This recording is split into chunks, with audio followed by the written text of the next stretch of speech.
Inaresto sa Camarines Sur ang isang lalaki at ang kanyang live-in partner matapos mahulihan umano ng mga pakete ng shabu. Tinangka pa raw ng babaeng suspect na itapon ang mga droga habang hinahalughog ng mga pulis ang kanilang bahay. Yan at iba pang balita sa Luzon, hatid ni Jasmine Gabriel. Hindi mapakali si Nancy Martinez habang hinahalughog ng mga pulis ang kanilang bahay sa Iriga City, Camarines Sur.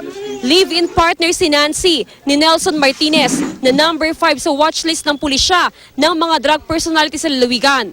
Sa video, mapapansin si Nancy na tila may tinatali sa hawak niyang tuwalya. Nang isailalim siya sa body search, nagpumiglas siya at tumangging pakitang nasa kanya mga kamay. Nang magpumilit ang pulis, tumayo si Nancy at inihagi sa mga hawak niya.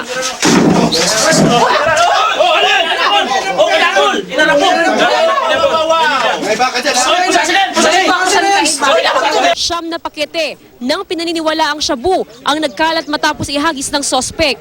Nang tanungin kung saan galing ang mga ito, hindi ko alam.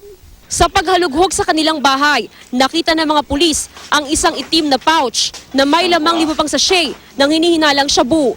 Todo tanggirin ng sospek na si Nelson na sa kanya mga nasamsam na droga. Pumasok sila kanina, biglang pumasok, pinadapa ako. Ewan kung kanino yan, pero hindi yan sa akin.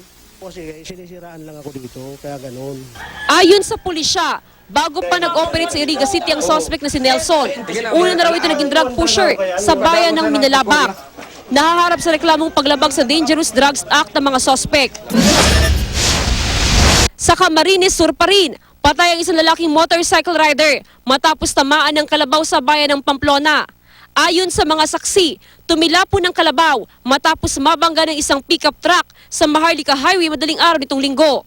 Nakawala raw sa pagkakatali at biglang kumaripas ang kalabaw sa kalsada. Namatay rin ang kalabaw. Hindi na raw magsasampa ng kaso ang pamilya ng biktima, pero panawagan nila. Yung may-ari, pagka ganung disos, highway yun, national highway yun. Sana naman, asikasuhin nila na nakatali yun ng maayos, na hindi nakakalabas sa ganun agad. Namatay dahil sa dengue ang 53 anyos na lalaking taga Pilar Abra. Ayon sa dengue program coordinator ng probinsya, nauna nang nakita ng sintomas ng dengue ang biktima bago pa magpasko. Pero itong buwan lang daw siya tinakbo sa ospital at malala na raw ang kanyang kondisyon noon. Yan ang mga balita sa Luzon. Jasmine Gabriel reporting.